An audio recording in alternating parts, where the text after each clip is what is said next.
Hey guys, today I have a video for Bobby Z's Mount Rushmore contest. Now old Bobby over there, he wants us to show four vocalists or singers who we would have on our Mount Rushmore if we were to have maybe an artist sculpt this one out of clay or perhaps on your 3D printing machine or something like that.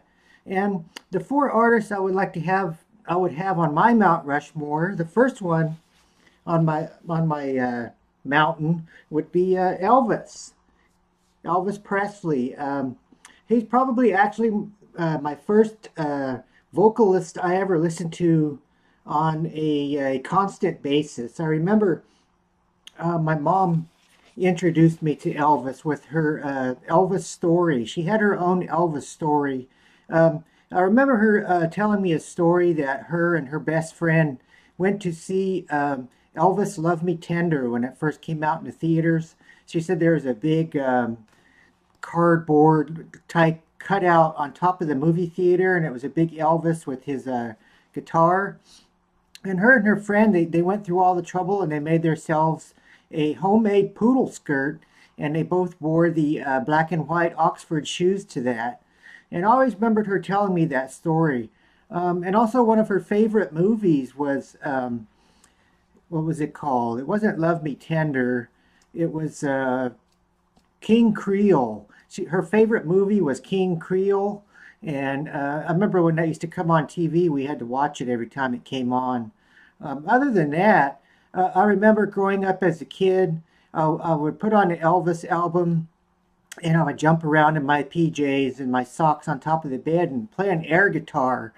Act like I was playing an air guitar, and I'd be jumping up and down, lip syncing to the Elvis album or his words he was singing. That's always a fun memory. Um, my second vocalist would be Johnny Cash.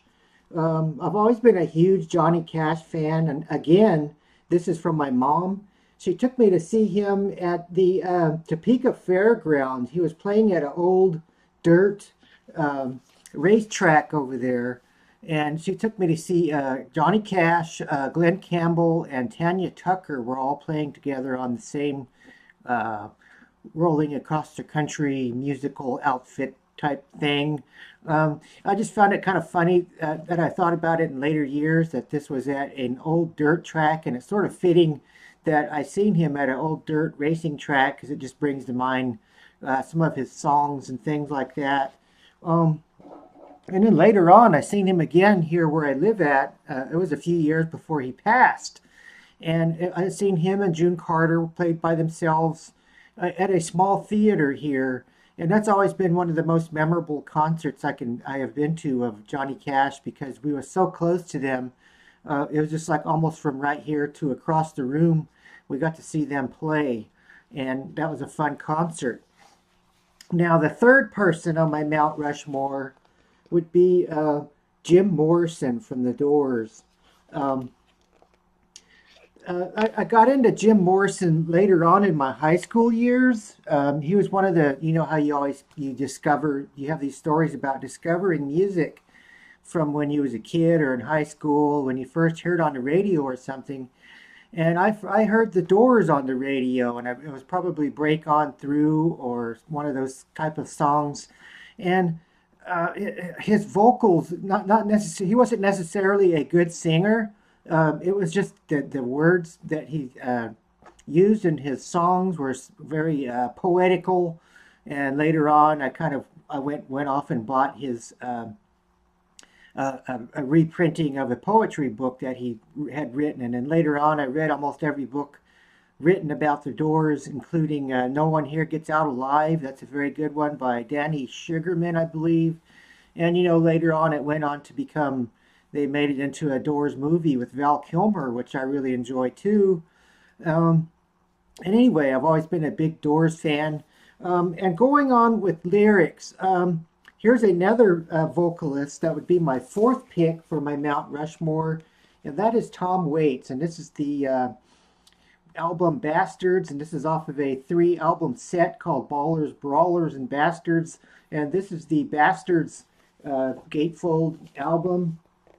Now, a lot of people don't care for his, again, his vocal style, sort of gritty and things like that.